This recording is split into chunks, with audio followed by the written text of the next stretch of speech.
दोस्तों घर में घुस के मारना एक पुरानी प्रथा है हमारी, तो इस बार कुछ वैसा ही अमेरिका के साथ भी हुआ है। दरअसल दोस्तों, जैसा आप जानते होंगे, 2026 में ब्रिक्स की अध्यक्षता भारत कर रहा है। और इसी में भारत ने इस बार यूएन के ही साइडलाइंस में, जो न्यूयॉर्क में इस वक्त चल रहा है, यूएन जनरल असेंबली, उसी में ब्रिक्स के फॉरेन मिनिस्टर्स की स्पेशल मीटिंग हमने बुलवाई। और इसमें चुन चुन के ट्रंप टैरिफ से लेके जिस प्रकार का वो हेजिमनी प्रैक्टिस कर रहे हैं, उन सब के खिलाफ एकजुट होकर आवाज उठाया गया है। दोस्तों, यहां देखने वाली बात यह है, ट्रंप कहते थे एडिशनल टैरिफ लगेंगे क्योंकि तुम लोग ब्रिक्स के मेंबर्स हो, बंद कर दो। और वो बड़ा एक सैडिस्टिक प्लेजर भी लेते हैं कि मैं ब्रिक्स बंद करवा दूंगा। तो यहां पे हमने कह दिया, हमारी इस बार जो ब्रिक्स की हम मेंबरशिप अगली जो मीटिंग कराने वाले हैं, उसमें बड़े क्लियर क्लियर कह दिया है कि देखिए जी, ब्रिक्स बंद होने तो दूर की बात है, ये अब एक्सपैंड करेगा। दोस्तों, यहां पे चाइना ने भी भारत की जो यूएनएससी बिड है, उसको भी सपोर्ट किया है। हालांकि उतना मुखर होके नहीं, लेकिन फिर भी इंडिया और ब्राजील दोनों के ही यूएनएससी बिड को भी सपोर्ट किया है। साथ ही साथ पहलगाम हमले को भी पूरे ब्रिक्स ने एकजुट होकर क्रिटिसाइज और कंडेम किया है। देखने वाली बात यह है, यहाँ पे यूक्रेन पर एक आवाज नहीं ब्रिक्स ने उठाई है, यानी कि पूरा ब्रिक्स एकजुट है अपने मित्र रशिया के साथ। दोस्तों, ये दिखा रहा है कि ट्रंप ने जो आखिरी उम्मीद थी उनकी ब्रिक्स में, कि एक वेस्टर्न वर्ल्ड के साथ फ्रेंडली कंट्री है जो ब्रिज का काम करेगा, उसको भी उन्होंने धक्का देके अपने से बेहद दूर कर दिया है। अब दोस्तों, दूर देखे वो भी कर रहे हैं। आप देख सकते हैं यूएन जनरल असेंबली में दूर दूर से, न जाने कहां कहां से, कोई एशिया के एक कोने से तो दूसरे कोने से, सब, जो कि आप जानते ही होंगे किस प्रकार से दिवालियेपन के करीब जो देश हैं, उन सब के नेताओं को बुला रहे हैं। यहाँ पे नेता की नहीं चलती तो आर्मी चीफ को बुला लिया, फील्ड मार्शल बुला रहे तो यहाँ यूनुस भी आ गए हैं। वैसे ही यहाँ देखे तो अर्डोगान है। क्लियरली दोस्तों, यहाँ पे जब इस प्रकार की तस्वीरें आ रही हैं, कुछ अमेरिकन कमेंटेटर्स आते हैं, देखो इंडिया के लिए कितना बड़ा नुकसान हो गया, ट्रंप ने क्या नुकसान कर दिया, देखो जरा। दोस्तों, ये नुकसान ट्रंप ने इंडिया का नहीं किया है, दरअसल ये नुकसान अमेरिका का है। आपको एक बात समझना होगा, ट्रंप तो क्या है, हम सब जानते हैं, 3 साढ़े 3 साल में चले जाएंगे। उसके बाद क्या? यहां दोस्तों, जो ब्रिक्स बन रहा है, ये तो हमेशा रहने वाला है। यहां इस 3.5 साल में यदि अमेरिका ने भारत को इतना ज्यादा अपने से दूर कर दिया कि हम कुछ टैक्टिकल अरेंजमेंट भी यदि चाइना और रशिया के साथ इस बीच कर लेते हैं, तो कल को जब अमेरिका अपनी तरफ खींचना भी चाहेगा, तब भी हमारी अलाइनमेंट इतनी ज्यादा इंट्रेंच हो जाएगी चाइना और रशिया के साथ, कि अमेरिका के साथ हम दोबारा कभी करीब नहीं आएंगे। तब अमेरिका क्या करेगा? क्योंकि होना तो वही है, क्योंकि ट्रंप जो कर रहे हैं, ये बड़ी शॉर्ट साइटेड पॉलिसीज फॉलो कर रहे हैं। तो हमारे अमेरिकन मित्र जो ये सारी बातें करते हैं, आप देखें अगर सोशल मीडिया में अलग अलग सो कॉल्ड जियो पॉलिटिकल एक्सपर्ट्स हैं, वो इस प्रकार की बात जो करते हैं कि अमेरिका ने भारत का नुकसान किया है, सच्चाई ये है, इन सब से अमेरिका केवल अमेरिका का नुकसान कर रहा है। खैर दोस्तों, यहाँ पे अगर आप देखें तो काफी ज्यादा चर्चा हो रही है ब्रिक्स में क्या हुआ है। डॉक्टर जयशंकर साहब ने इसको एकजुट कराया, वापस से इसकी मीटिंग कराई है फॉरेन मिनिस्टर्स की, और पीस बिल्डिंग, डिप्लोमेसी, इन सब की बात की गई है। साथ ही साथ इसमें अगर आप देखें तो यूएन सिक्योरिटी काउंसिल रिफॉर्म की भी बात की गई है। और इसके साथ साथ अगर आप देखें तो ब्रिक्स के ही साइडलाइंस में इब्सा की भी मीटिंग हुई है। इंडिया, ब्राजील, साउथ अफ्रीका, उनके भी फॉरेन मिनिस्टर्स की मीटिंग हुई है। तो उसमें भी क्या आउटकम है वो भी आपको मैं लगे हाथ बताने वाला हूं, क्योंकि दोस्तों जो हुआ है बड़ा इंटरेस्टिंग है। तो मेक श्योर आप वीडियो लाइक करें, चैनल सब्सक्राइब करें, बेल आइकन अवश्य दबाएं। इसके सिवा आपके लिए इंडियन ज्योग्राफी और इंडियन पॉलिटी नए लेक्चर्स आ गए हैं। जल्दी से पिन कमेंट में जाएं, आपको इन वीडियो का लिंक मिल रहा है, जल्दी से जाइए, जाके जुड़िए। मेक श्योर इसका फायदा उठाएं, क्योंकि बिल्कुल बेसिक से एडवांस तक हम लेकर के जा रहे हैं। तो आपके लिए बहुत ही जबरदस्त अपॉर्चुनिटी है, बिल्कुल फ्री में सब कुछ यहाँ पर हम कवर कर रहे हैं। आइए दोस्तों, सबसे पहले देखते हैं ब्रिक्स में फॉरेन मिनिस्टर ने क्या कहा है। देखिए दोस्तों, दरअसल ये जो external affairs minister S Jaishankar हैं हमारे, उन्होंने ही इस ब्रिक्स के फॉरेन मिनिस्टर्स की मीटिंग को न्यूयॉर्क में होस्ट किया।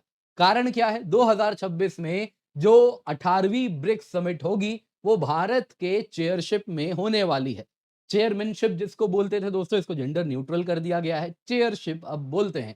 तो ब्रिक्स ने कहा कि हम फुल्ली सपोर्ट करते हैं भारत के इस चेयरशिप को, और कहा इंडिया का जो बिग कैट अलायंस है, जो एनवायरमेंट के लिए इतना अच्छा काम कर रहा है, जो अलग अलग कैट, बिग कैट के अलग अलग प्रजाति हैं, टाइगर, लेपर्ड और पैन, अलग अलग पैंथर से लेके लायन से लेके सब के सब, उनके कंजर्वेशन के लिए हम जो काम कर रहे हैं, उसको पूरा ब्रिक्स एकजुट होके कहता है कि हम उसे बैक करते हैं।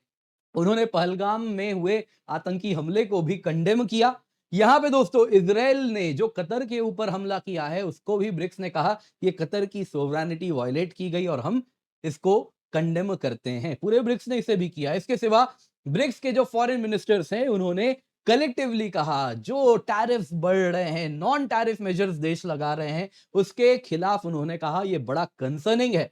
जो ट्रंप का प्रेशर है कि ब्रिक्स को मैं बंद करवा दूंगा, मेरे सामने 2 दिन भी नहीं चलेगा, यहां पे बड़ा ही क्लियरली कह दिया गया कि भारत के जो अध्यक्षता में अगली ब्रिक्स की जो मेंबरशिप होगी, जो ब्रिक्स की समिट होगी, उसमें बंद करना दूर साहब, एक्सपेंशन होने वाला है। जोहान्सबर्ग गाइडिंग प्रिंसिपल्स को ध्यान रखते हुए नए ब्रिक्स में सदस्य ऐड किए जाएंगे। चाइना और रशिया दोनों ने कहा हम यूएनएससी के, यूनाइटेड नेशन सिक्योरिटी काउंसिल के परमानेंट मेंबर हैं, और वो होने के नाते हम सपोर्ट करते हैं ब्राजील को और भारत को कि वो यूनाइटेड नेशंस में अधिक रोल प्ले करें, सिक्योरिटी काउंसिल इंक्लूडेड। तो दोस्तों यहां पे ओपनली नहीं कहा कि हम यूएनएससी में परमानेंट मेंबरशिप बैक करते हैं, कुछ इस प्रकार से ही इशारों इशारों में कहा गया है। ऑब्वियसली यहां पे कैवियाट्स लगे हुए दिख रहे हैं, यानी कि ओपन बैकिंग नहीं है, लेकिन चलिए फिर भी एटलीस्ट उन्होंने कहा है, तो this is a welcome change. आगे अगर आप देखें तो यहां पे पूरे के पूरे ब्रिक्स फॉरेन मिनिस्टर्स मीटिंग में यूक्रेन कन्फ्लिक्ट पर एक बात नहीं कही गई।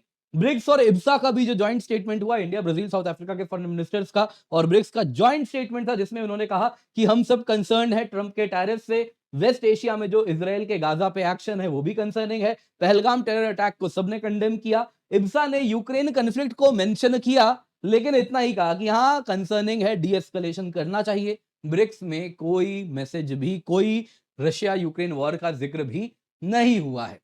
ब्रिक्स में दोस्तों इंडिया का क्या विजन रहने वाला है 2026 में, डॉक्टर एस जयशंकर साहब ने कह दिया।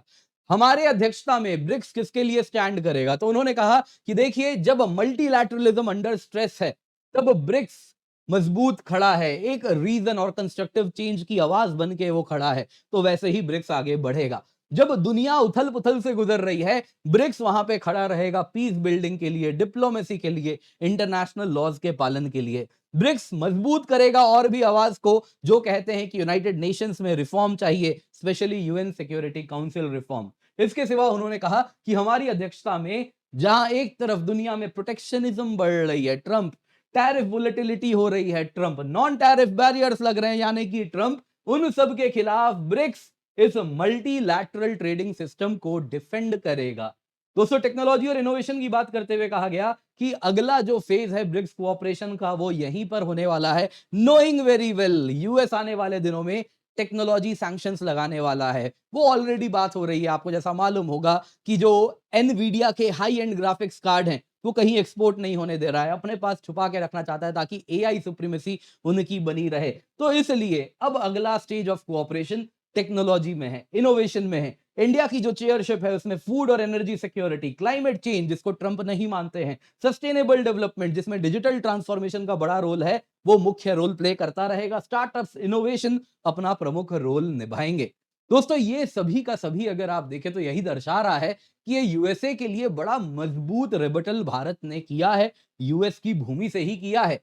इसमें दोस्तों अगर आप देखें तो ब्रिक्स क्लियरली पब्लिकली एंडोर्स कर रहा है कि इंडिया की लीडरशिप को वो आगे बढ़ाना चाहता है, जिसमें ट्रंप टैरिफ्स के खिलाफ जब अब आवाज उठेगी तो भारत के लीडरशिप वाले ब्रिक्स में उठेगी। तो अब एक चीज दिख रही है कि वो भारत जो कि ब्रिक्स में कहीं ना कहीं यूएस का दोस्त होके उसको रिप्रेजेंट करता था, इंश्योर करता था कि यूएस के खिलाफ ज्यादा टोन नेगेटिव ना हो, वो बैलेंसिंग करता था, वो रोल भारत खेलना बंद कर रहा है, क्योंकि ट्रंप ने भी कुछ वैसा ही शुरू कर दिया है। वो आप देख सकते हैं अलग अलग जगह से, कहीं से पाकिस्तान से, तो कभी बांग्लादेश से, तो कहीं तुर्की से, आप जानते ही हैं किन देशों के लीडर्स को बुला बुला के एंटरटेन कर रहे हैं। तो ऑब्वियसली अगर वो भारत के हितों को नजरअंदाज करेंगे तो भारत भी करेगा, तो वही चीज यहां दिख रही है।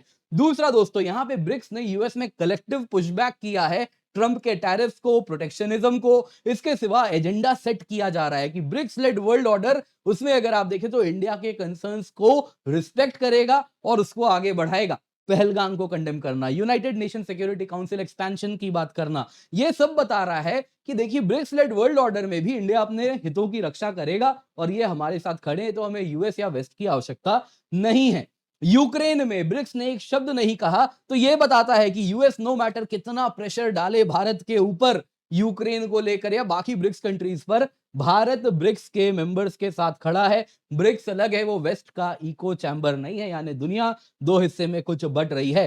दोस्तों ये यूएसए के लिए सिग्नल है कि आपने भारत को अब अमेरिका से काफी दूर धकेल दिया है। दोस्तों उम्मीद करता हूं आपको ये वीडियो पसंद आई होगी, लाइक जरूर कीजिएगा, शेयर करना ना भूलें। इसके सिवा दोस्तों आपके लिए अकेडमी शिक्षा महोत्सव का आज आखिरी दिन है, ऑफर खत्म हो रहा है, जल्दी से जाएं, जाके जुड़े, क्योंकि दोस्तों इसमें आपको यदि 6 महीने की सब्सक्रिप्शन लेते हैं, 6 महीने का आपको हम फ्री दे रहे हैं। अगर आप 2027 के एस्पिरेंट हैं, 12 महीने का सब्सक्रिप्शन लीजिए, 12 महीने हमारे तरफ से। अगर आप 28 के एस्पिरेंट हैं, 18 महीने की सब्सक्रिप्शन लीजिए, 18 महीने हमारे तरफ से। 27 और 28 वाले एस्पिरेंट्स के लिए एश्योर प्रोग्राम भी मिल रहा है, जिसके अंतर्गत यदि फॉर सम रीजन आप यदि एग्जाम क्लियर नहीं कर पाए, तो आपको, अगर आपने 12 महीने का सब्सक्रिप्शन लिया तो और 12 महीने हम देंगे। अगर आपने 18 महीने का लिया तो और 18 महीने की सब्सक्रिप्शन हम देंगे, subject to following terms and condition, जो बताता है कि आपने सच में अपने तरफ से मेहनत की है। इसके सिवा दोस्तों आपको बता देता हूं, 19,999 रुपए में सब्सक्रिप्शन मिल रही है, लेकिन आज ऑफर खत्म हो जाएगा। हिंदी, इंग्लिश सभी में आपके लिए कोर्सेज लाए हैं, जल्दी से जाएं, जाके जुड़े। Use the code KC10 for maximum discount.